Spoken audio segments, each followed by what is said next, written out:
কিচিরমিচির শব্দে বিল জুড়ে পরিযায়ী পাখির ওড়াউড়ি। ভোরের নৈশব্দ ভেঙে প্রকৃতি যেন জেগে উঠেছে মধুর কলতানে। নীল আকাশ দখলে নিয়ে মনের সুখে চষে বেড়াচ্ছে নানা রঙের নানা প্রজাতির পাখি। ইংল্যান্ডের নর্থ হ্যাম্পশায়ার, সাইবেরিয়া কিংবা অ্যান্টার্কটিকার তীব্র শীত থেকে বাঁচতে সেপ্টেম্বর অক্টোবরে দল বেঁধে বাংলাদেশ সহ দক্ষিণের কম শীতের দেশে আসে অতিথি পাখি। মার্চ এপ্রিল পর্যন্ত কলকাকলিতে ভরিয়ে রাখে প্রকৃতি। প্রতি বছরের মতো এবছরও মৌলভীবাজারের হাইল হাওরের বাইক্কা বিলে আশ্রয় নিয়েছে বেগুনি কালিম, কালকৈট, পানকৌড়ি, জলমোরগ সহ অসংখ্য দেশি বিদেশি পাখি। এসব পাখি দেখতে দূর দূরান্ত থেকে ছুটে আসছেন পর্যটকরা। স্থানীয়রা জানায়, দীর্ঘস্থায়ী বন্যা ও জলবায়ুর প্রভাবে বিলের জলজ উদ্ভিদ ও লতাগুল্ম একেবারেই বিলীন হয়ে গেছে। এতে দেখা দিয়েছে খাবারের অভাব। পাখি গুণে আমি শেষ করতে পারবো না, এত পাখি এখানে।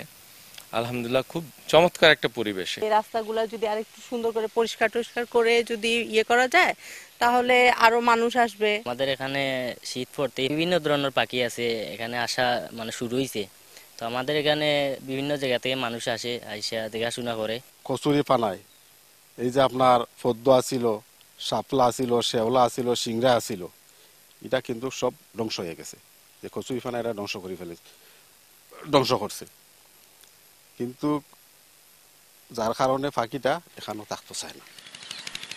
বাইক্কা বিল সংরক্ষণে প্রয়োজনীয় উদ্যোগের কথা জানিয়েছে উপজেলা প্রশাসন। সার্বিকভাবে এখানে যারা রয়েছেন সুশীল সমাজ সহ এবং মৎস্যজীবী, তাদের প্রত্যেকের সামষ্টিক অ্যাপ্রোচের মাধ্যমে আমরা আশা করছি যে আমরা বাইক্কা বিলকে আরো আকর্ষণীয় করে ভবিষ্যতে মানুষের কাছে উপস্থাপন করতে পারব। 2003 সালে বিলুপ্ত প্রজাতি মাছের বংশ রক্ষার্থে হাইল হাওরের 3টি বিলের 170 হেক্টর জলাভূমিকে স্থায়ী অভয়াশ্রম হিসেবে ঘোষণা করে।